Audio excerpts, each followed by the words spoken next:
One way of getting more finance as a property investor is to get a higher valuation on your properties. So how do you go about this?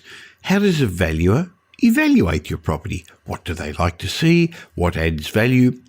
And what makes them nervous?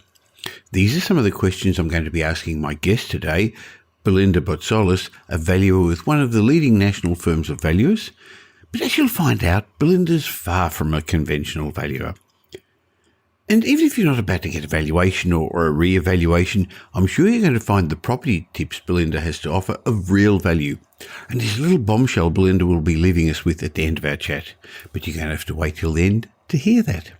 I'm also going to share my popular mindset message with you. So, welcome to today's show. Welcome to the Michael Yardney podcast, where twice each week you will learn a number of new ideas regarding success, property investment and money in around 30 minutes. Our show is brought to you by Metropol, who specialise in helping you grow, protect and pass on your wealth through strategic property and wealth advice. Now here's your host, Michael Yardney, Australia's authority in wealth creation through property, who has been voted one of Australia's top 50 most influential thought leaders.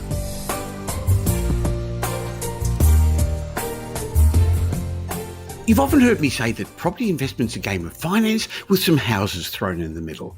But how much finance you get is dependent upon the valuations of your property. So today I'm going to chat with Belinda Botzolis, a valuer, to get a sneak peek behind the curtains of what they do, how they value a property, and what you can do to improve your valuations. Hi, Belinda. Hi, Michael. Thanks for having me. Well, Belinda, while many people would think valuers must be boring because they deal with numbers and figures all day, you're far from boring. In fact, many people would say you're an influencer. You've got a significant following on TikTok and on Instagram. And it's not because you're good at dancing, it's because you give great property advice on social media. I guess I started my social media about 6 months ago. Is that all? Yep, about 6 months. I had my Instagram account a little bit longer, but it was sort of more of a private personal page. And then I expanded it to give a little bit more, professional property advice. And within a span of 6 months, I think I've got a bit of a 75,000 on TikTok. And no, I don't dance. But I do like to play around with, different trends and, giving advice in a way that I think everybody can relate to. And I think that's resonated with a lot of people. So, and you make it fun, which I is do. Good. Yeah, I try. Now, Belinda, we're going to talk a bit about how to get the best valuation, what valuers look for, what you shouldn't do and what you should do. So I know that our listeners are going to get great value. But beforehand, it's probably worth understanding why they should listen to you, who you are, where you've come from. So do you mind if we just go back a couple of steps to the beginning of your journey? So I guess the last year of high school, Michael, I had the choice of, what uni I wanted to go to, what I wanted to study. This is a true story. I sort of opened. I hope so. It was. I opened up the university guide book and it fell onto a page and I saw, Bachelor of Business Property Economics. I thought, gee, isn't that interesting? I'd love to do something in property. I had a family friend that was a valuer, spoke to them about it, and I just knew that was my calling, got the results I needed for my year 12 marks, and the rest is history. It's a Bachelor of Business majoring in property economics. You have to study that for 3 years. Then you work as a bit of a grad valuer and was a mortgage valuer straight off the bat. And you've worked with a couple of very big national companies, and you're now an associate director of one of the big national companies. But how did you first personally get into your own property, your first property? I bought my first property at 22. He, now husband, was my boyfriend, I guess, the very early days. And we bought an investment property that we wanted to eventually live in. So our journey into the property market was not one of a traditional investor where you look at a property through the eyes of an investor. It was through the eyes of a homeowner, and it was a unit. So we thought, let's see if it can tick both boxes of satisfying a bit of an investment need that we needed, but also being a home at, was a unit down the track. And we did that by finding something extremely original, 1960s gem of a property, really good bones. And we thought, great, this is one that we can add some equity in through renovation. And that was our first, I guess, purchase, investment, renovation, home, little nest egg that launched us into several other property purchases. The first one's always the special one. It is. How hard was it for you to get into the property market? Look. Because people say it's hard today, and it is. But hasn't it always been hard? It was hard. I think for us, we could have borrowed a lot more and extended ourselves a lot more, but we were very sensible in not taking it that far because we knew that our first home was not our forever home and it was going to be the launch pad into our second home, potentially third, fourth home that we wanted to build our property portfolio by maybe leapfrogging one after the other. We knew that we wanted, we were getting married, so we had some money there. I wanted a honeymoon, And I had just started working and I knew eventually I would be earning more. So I knew I had a bit more room to move.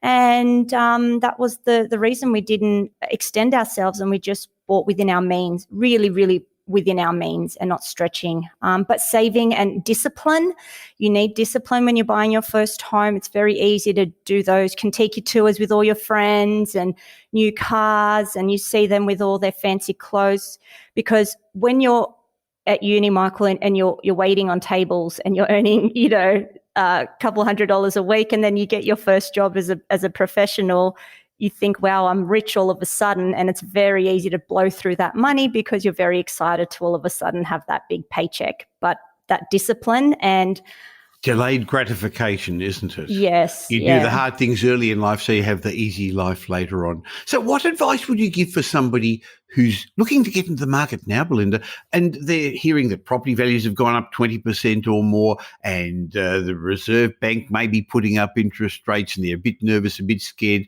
Is it too late? What would you say to them? It will feel like it's never going to happen. It's going to feel like, oh, if only I had started 6 months ago, if only I had started earlier or saved harder. What I think, there's always a B suburb or a B market to your A suburb or that A grade in property that you wanted to buy first up. What I mean by that is everybody wants their dream location and their dream home. Unfortunately, that may be slightly out of your reach now.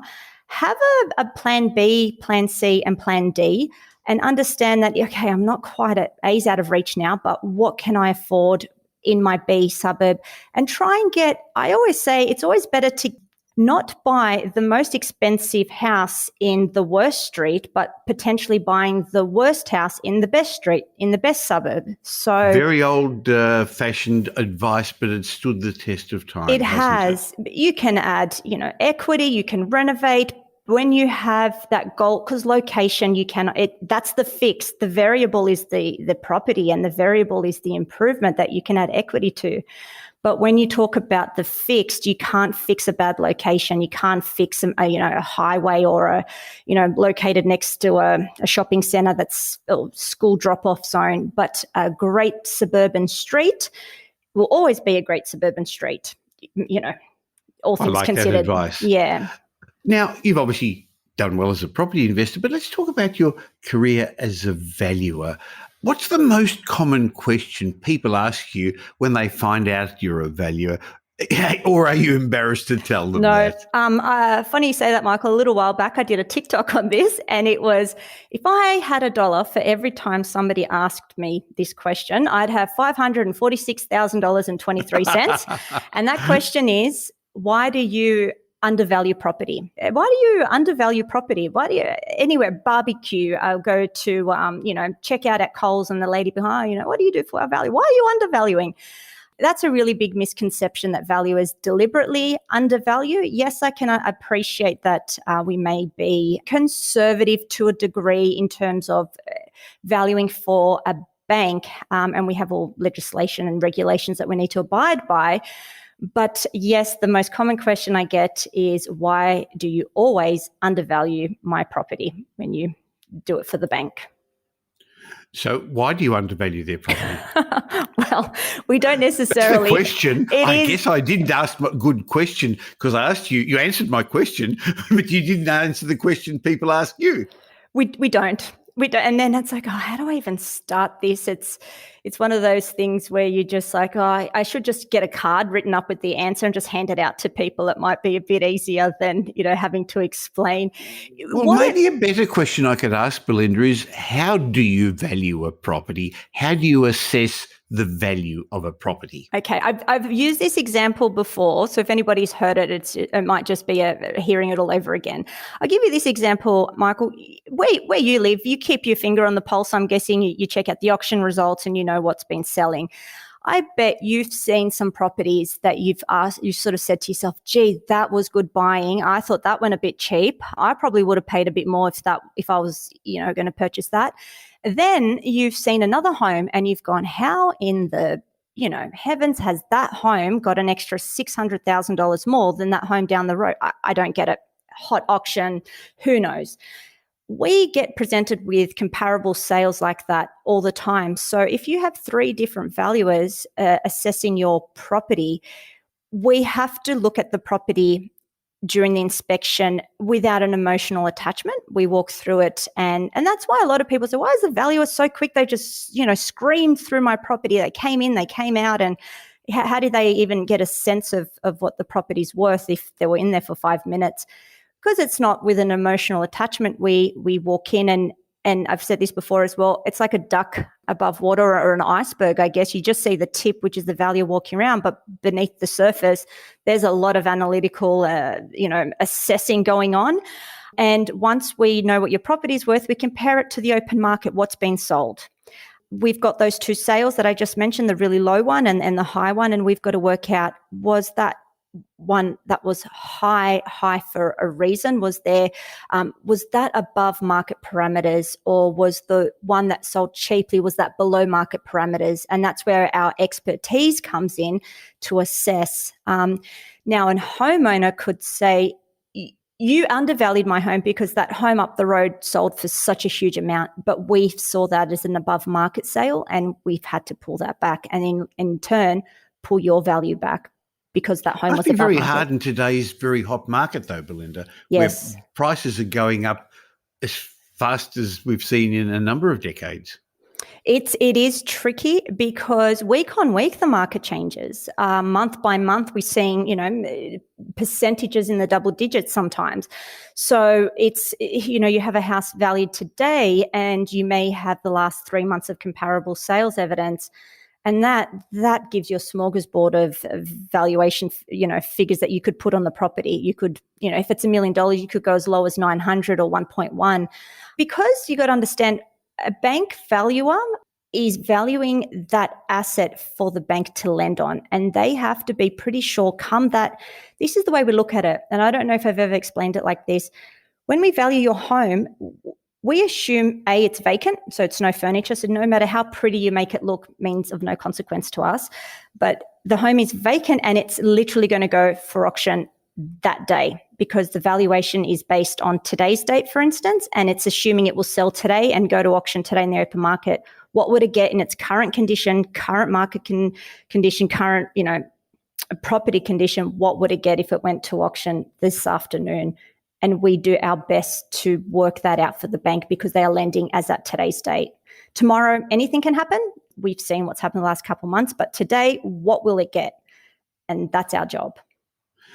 So I know that in the more detailed valuations, the valuers also look at the risks. What sort of risks are you looking at?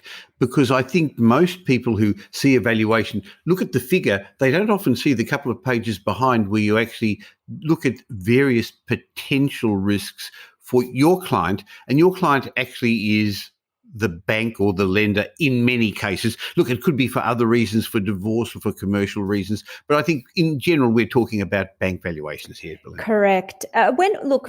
Just quickly, when we are doing it for a capital gains valuation or a divorce, yes, it's an evaluation, but we I guess assess risks slightly differently. For the bank, an investor might see a risk as, are we going to get good rent long term? Is this going to be a good return on our investment? For a bank valuation, risk assessment could be as simple as being located opposite a school drop-off zone. It could be you may not be in a bushfire zone, but recent history with our bushfires that just happened, near enough is sometimes just as bad as in a bushfire zone. As we've seen, bushfires have jumped containment lines and they burnt homes that weren't necessarily in a bushfire zone. So we can even assess that as a risk. Climate risk is a risk a lot of people don't think about, isn't it? Especially in far north Queensland, there are some areas that either are uninsurable or are becoming uninsurable. That's a risk people don't think much of. No, even homes, waterfront homes, beachfront homes especially, tidal waterfronts, all sorts of the risk assessment on that has a whole half page sort of, anybody that's seen a valuation will see at the front page there's a whole bunch of numbers and it reads like a 2, 4, 2, 2, all sorts of different things, even something on a title, an easement, an encumbrance on a title, a caveat, a covenant. We don't necessarily look into them at depth, but we let the bank know that this may have an adverse effect because we base our valuation on a fee simple vacant possession, meaning you own the property unencumbered completely without, the effect of any sort of caveats, covenants, anything of that nature on your complete clean title. That's what we base our valuation on. Should this not be the case, it's on the bank. They, again, if we do get a copy of the title, from time to time they give it to us and we see that there's an easement, risk straight away. So now I'm going to ask you some tips about good valuations in a moment, but what was the most unusual property you've ever valued, Belinda? I have valued all types of property. I think the most unusual ones aren't necessarily unusual in the actual dwelling. It's more a hoarder home. I've gone into several homes with hoarders, Yes. and it's unusual because of what they decide to keep in their home. That obviously means a lot to them, that they've decided to keep 30 years worth of old magazines or Coke bottles. And I've seen those. yeah, you go through those. We have an undisclosed policy at work that if you don't feel safe or if you feel that you're, in any way in danger, you may leave the valuation, no questions asked. And I think I've only done that a couple of times, and it was just hoarder homes. They freak me out a little bit because you just don't know you don't actually know the condition of the property. What happens once you remove everything in that home? What's beneath all that junk, I guess. But yeah, you've got to be able to see behind all that. And we've bought a couple of those over the years. There's often some surprises.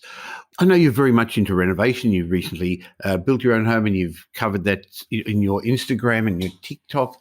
But people are often thinking now, this is a stage of upgrading. The interest rates are cheap. Maybe it's hard to move today, so I'm going to improve my home. What adds value to a property and what doesn't? Now, if you're doing it for your own home, that's not the only criteria, of course. It's important what you want to live, how you want to live, how you want your family and kids to live. But if we're talking numbers and figures, for example, does a swimming pool add value? I will put it this way. Let's say, Michael, you spent $50,000 on a swimming pool. If it added $30,000 to your home, but you spent $50,000, I would say, yes, it added $30,000 to your property. Did you get a return on your money? No. Did you add value over and on top of what you spent to it? No. But did you add value to your home from the start cost base? Yes, you did. The key is whatever you renovate or add to your property, you'd like to get a return of at least $1 spent to, $1.20 to $2 on your money as a minimum. The key is, I guess, with a home when you are renovating, getting the obvious ones, Michael, are the kitchen and the bathroom. Get them right. I was thinking about this question and it's needs and wants. Everybody needs a kitchen, but some people want, a big fancy kitchen with expensive stone. If you had cheaper stone bench tops or the ultra expensive one, would you get the exact same value on your property, or are you overcapitalizing? And they're the type of questions you need to ask yourself to make sure that every dollar you spent, you're adding two back. Because if you're adding that extra $1.50 on your bench, but you're only getting $1.30 back, perhaps the cheaper stone would have been a better option. I guess it also depends upon the location, doesn't it? Because in the Correct. more high-end suburbs, Correct. you can add more and people are prepared to pay more. But in certain suburbs, there's just a ceiling. Adding more doesn't add value to the property. Yes, and I think what's a lot to blame for that, and I think it's me. Being on that platform of Instagram is Instagram has really influenced what people's perception of what they think they need. An example is everybody needs a laundry, but people want a big laundry, expensive looking laundry. That's a really easy place to overcapitalize because you don't really need all that expensive cabinetry and benchtop. Yes, it's beautiful to look at and it photographs well for your Instagram page, but it's not something that, is needed. Again, they find inspiration in these ultra expensive high-end homes, and they've just got a home in the suburbs that they're building and renovating. It's not apples and apples. So people can overcapitalize. Yes, I think so. I think it's hard because a more high-end home will always get top. It's like that saying I said earlier, Michael, with you don't want to be the best house in the worst neighborhood because you'll still get the top price. You will still break records, but you won't perhaps have got as much if you were the not so good home, but in the best neighborhood. Then you can really see some great, your margin for making money is a lot more. I guess an example would be if you've got a Hyundai car, nothing wrong with Hyundais, but you put the most expensive Bose sound system in, people are only going to pay that much if you go to the car yard and buy a Hyundai. But if you actually put the expensive sound system in a Mercedes or BMW, people pay more for or Porsche, they pay more for those extras. A different question I'd like to ask you is about aspect and orientation. People talk about northern orientation, getting the right sun, it's darker facing south. Does that make a difference? And does it make a difference in different states, Belinda? It does. Generally, north aspect is key. North aspect is the one that everybody wants. And I have seen northeast on an apartment, if you're buying in an apartment, is the gold, is the ticket. It just means that my first unit that I bought was south facing, and I did not think anything of it until I didn't have any sun for literally 4 months of the year because that sun didn't quite come around the building to get sunlight in my house.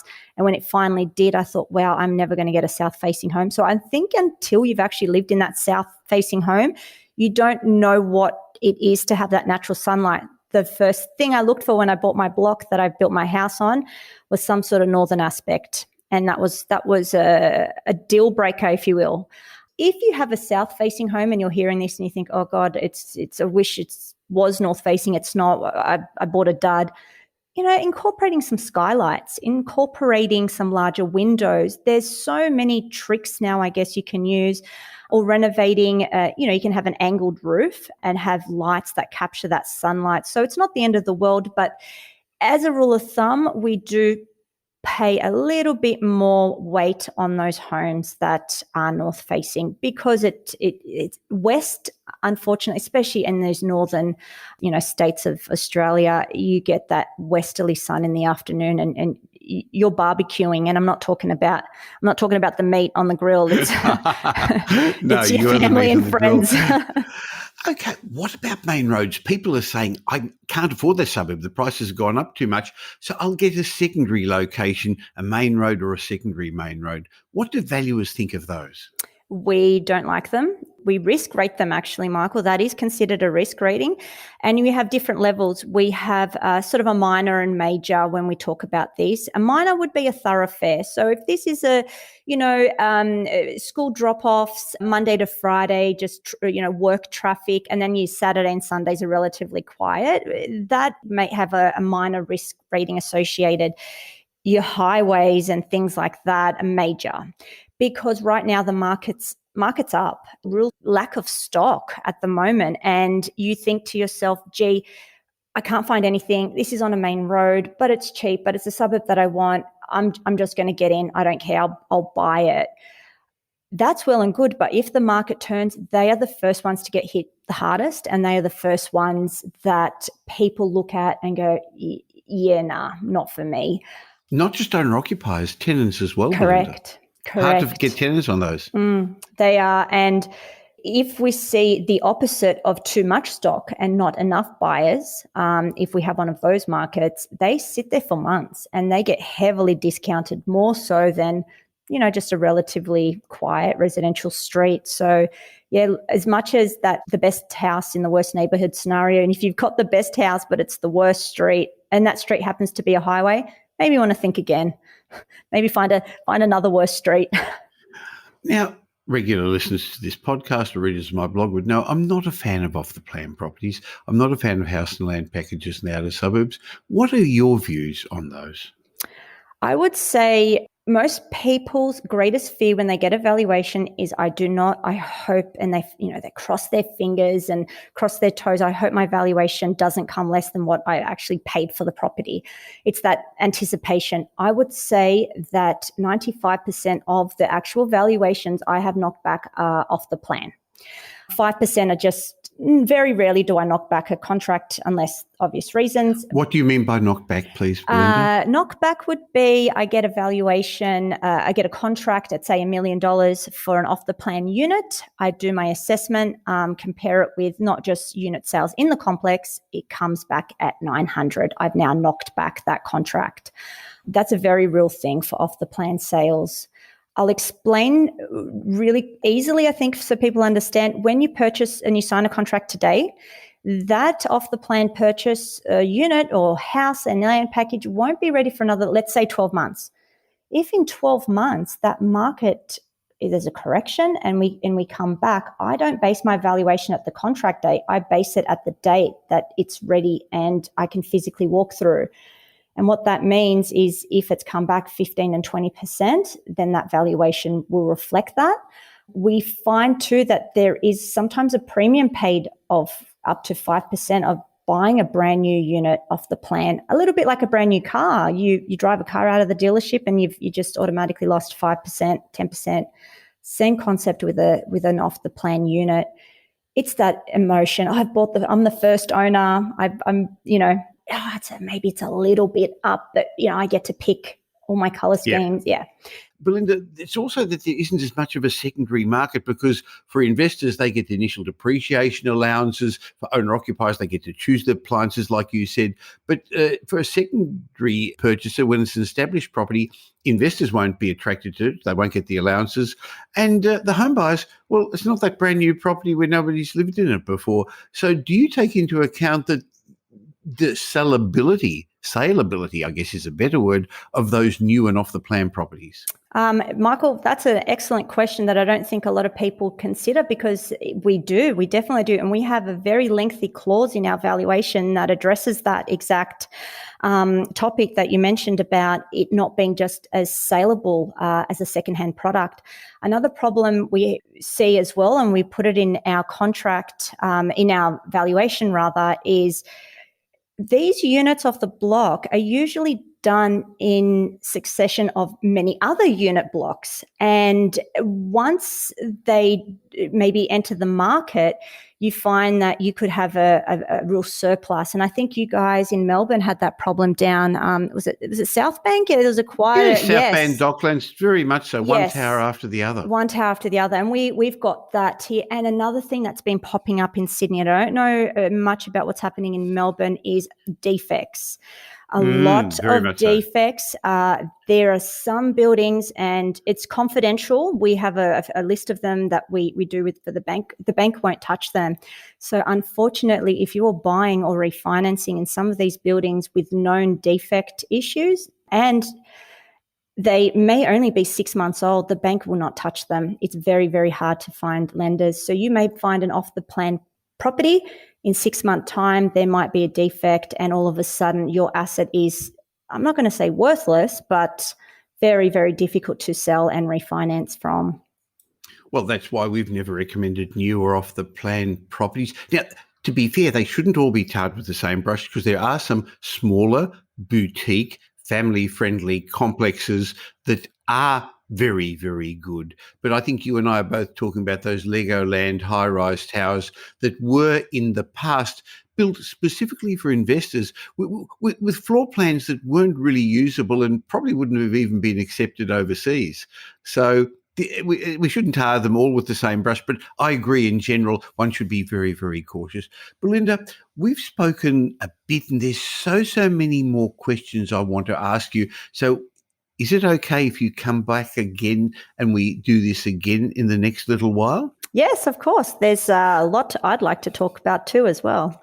Well, I got all the stuff from you about renovations I want to talk about and your experience in that, because I think a lot of people want to do that. And interestingly, we can now probably let out a little secret, because by the time this show is going to be released, you and I are going to be speaking a lot more, because you've using now your many years experience as a valuer, as a depreciation expert, as a property investor, as a homeowner and renovator, and you're now going to, or have now, joined our team at Metropol as one of our property strategists. And while you're based in Sydney, you're going to be helping clients nationally.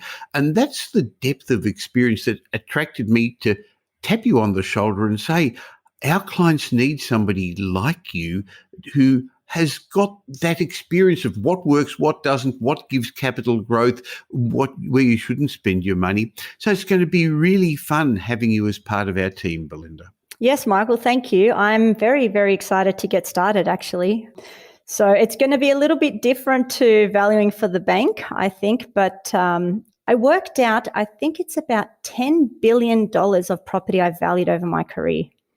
Gee, well, that's pretty good experience. Yep, I've physically walked through 15,000 homes, been inside 15,000. I did the numbers. It's a lot. That is. And so that's the depth of experience you can get if you choose to take advantage of our team at Metropol to help you on your journey. Go to metropol.com.au and find out about our range of services. And by the way, we have no properties for sale, but what happens when you speak to our team is you're going to start off by explaining where you are, where you want to get to, and then if you want to move ahead, what we'll do is put a strategic plan together for you. And Belinda will be using her experience and the experience of our team to actually put a strategic plan together. And then you can implement it using our buyer's agency services, renovations, property management, development, wealth advisory, even business advisory for the right people. So, Belinda, thank you so much for your time today. And if people want to get in touch with you, you're on TikTok and Instagram, and I will leave a link in the show notes, as well as the link to metropol.com.au. Catch up again real soon. Appreciate it, Michael. Thank you.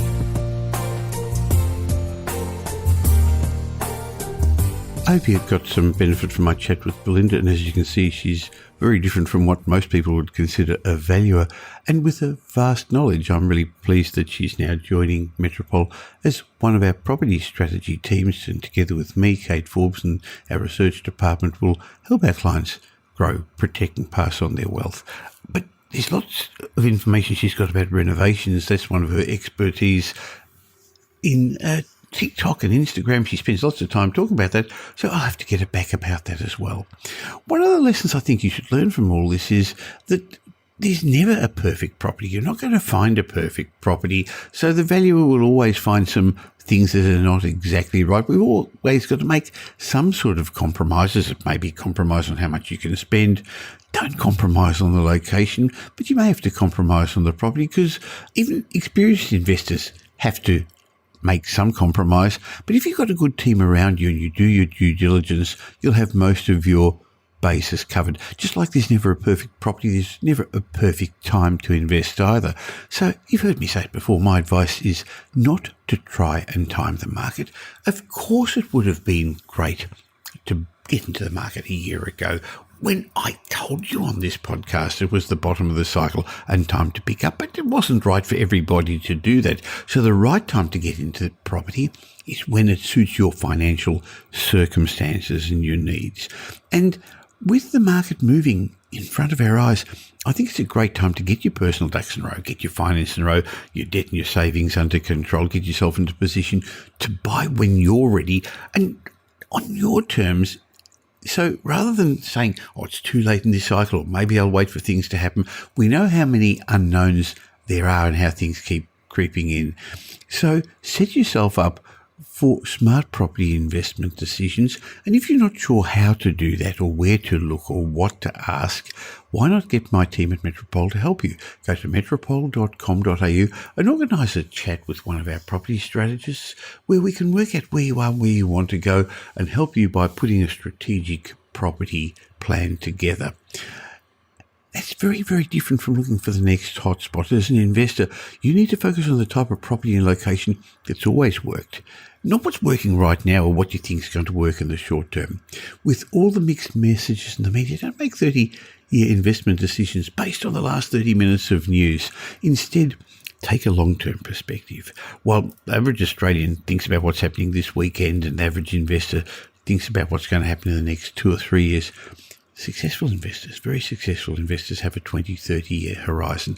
And if you're not in it for 10 years, if that's not your plan, then you shouldn't be buying property at all. But you've also got to have a plan to get there. And again, that's where our team at Metropol can help you initially with a plan. And then our buyer's agency service can help you, if you wish, to buy that investment-grade property. Go to metropol.com.au, and I'd love to be part of your ongoing wealth creation journey. Now here's Michael's mindset message. Remember, a change in your thinking will lead to a change in your life. In my mindset message today, I'd like to discuss with you 6 destructive habits that could be holding you back. Now, you probably know by now I'm a fan of habits. I've written a book. It's actually a bestseller with Tom Corley, Rich Habits, Poor Habits, and it's been translated into quite a number of languages, and now even Russian. The Russians have picked it up. That'll be interesting. So Chinese, Polish, Russian, Vietnamese, Malaysian, Indian, English, of course. So that's a great book, Rich Habits, Poor Habits, if you're interested in learning. But let me teach you something a bit different today. And it's not really about money habits. But when you talk about habits, there are good ones, and of course, habits that are not so productive. Some are bad habits. They're not good for us. They stop us from succeeding, and they reinforce negative patterns that we've picked up from our parents, our friends, our colleagues. Now, let's be blunt, no one's perfect, but I've found that most successful people find ways to replace their bad habits with good ones. Success in life, after all, is really just a series of good habits put into action over and over again. But in order to eliminate your bad habits, your poor habits, and form productive habits, we need to identify the destructive ones. So I want to give you a little checklist of 6 of the all-time bad habits. And as I go through these, see if any of these are relevant to you and what you can get rid of. Now, the first one I want to discuss with you today is thinking that the world owes you a favour. I can't tell you how often I come across this. A lot of people are quick to blame others when things go wrong, and they fail to take responsibility for the role they must have played as part of the situation. Of course, sometimes people do have a run of bad luck or are treated badly, but that's different from playing the victim all the time. Think about people in your own personal social circle, your friends, your family. I'm sure there's at least one person there you can think of who always blames others for their bad fortune. Tiring, isn't it? And they never actually get to the next level, do they? Fact is, there's no rich or successful victims, so the world doesn't owe you a favour. It was here before you were there. You're the pilot of your life. You're responsible for what's going on. Now, another bad, destructive habit I'd like you to consider, see if you've got or somebody you know has got, and that's giving up too easily. Of course, setbacks will happen. They happen to everyone. Boy, have I had my share of failures and setbacks. Look, it's easy to look at other people's successes and think they got an easy ride. Most of the time they didn't. They just didn't let the setback stop them. So, depending upon how you were raised by your parents, you're either going to take the setbacks in your stride, or you're going to let them crush you. If you fall into the latter camp, then it's time to try and change this poor habit. Catch yourself every time you feel defeated and when something doesn't go your way, and change your way of thinking. Don't give up at the first hurdle. So, giving up too easily is a bad habit you should avoid.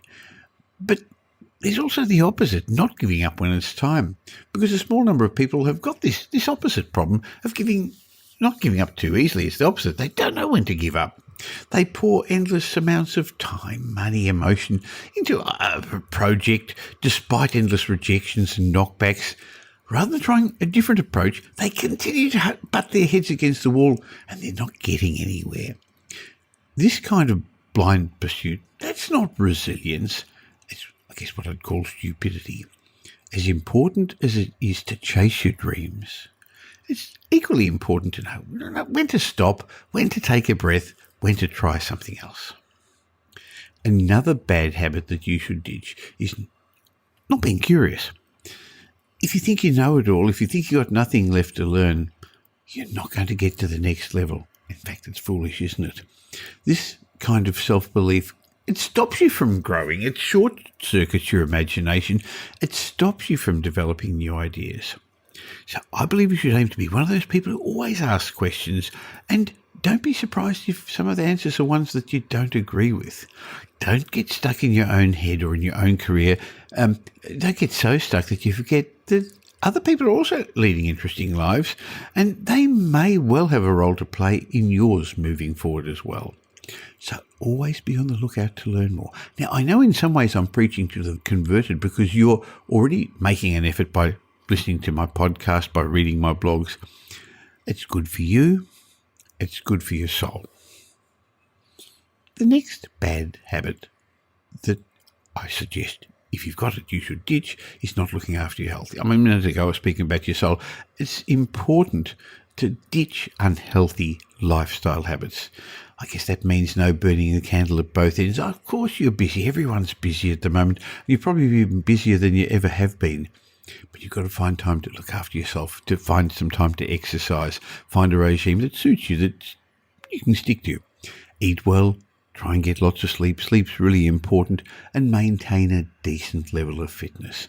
Looking after your body will help ensure that you're in good shape when life throws those inevitable curveballs at you and that you're fit enough to look after them.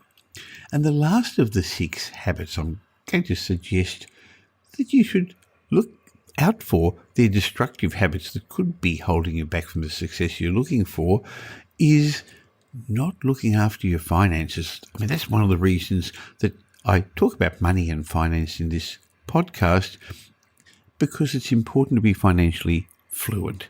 Now, if you've got bad debts or you've got some credit cards that are not serving you, then work out how to get rid of those. The ability to look after your finances is one of the best predictors of long-term success. And I'm not just talking about money success or property investment success. If you learn money management skills, stick to a budget, save, understand the concept of delayed gratification, it shows that you've got this kind of self-control and maturity that's needed to be successful in other areas of your life and to see things through. Now, many of us have got one or more of these habits that I just mentioned, ones you need to work on. But you're also probably successful at some of these. I'm not suggesting that you've got all of these. Don't be complacent. Bad habits hold you back. They stop you from reaching your goals. And for some people, they can keep you poor, tired, and unhappy. So that's a good reason to ditch these bad habits and replace them with some good new ones.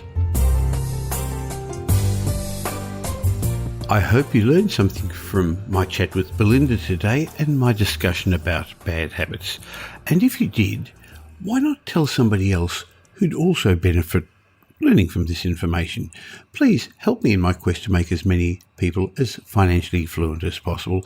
There's a share button on every podcast app, or just tell them about the Michael Yardney podcast. Of course, you can tell the world by leaving us a review. I really appreciate those reviews. I'll be back again real soon, but in the meantime, you can catch me on social media. Just look for Michael Yardney. Why not join my private Facebook group, where every day I leave a snippet of information that you won't get elsewhere? Just look for the Property Update private Facebook group on Facebook, of course. I'll be back again real soon. In the meantime, have a great week. Make it a great week.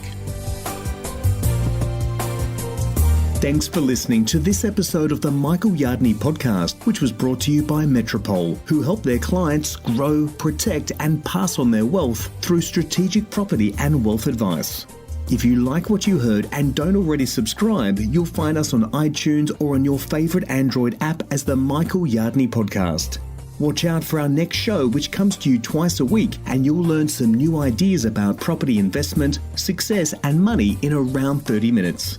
To get more of Michael's thoughts, go across to www.propertyupdate.com.au and sign up for his daily morning briefing, and you'll hear from not only Michael but a group of leading property success and money experts. And just a reminder that the information you heard in this show today is general educational advice and not specific investment advice, as we don't know your personal circumstances. If you're looking for specific advice, why not ask the team at Metropol to help you?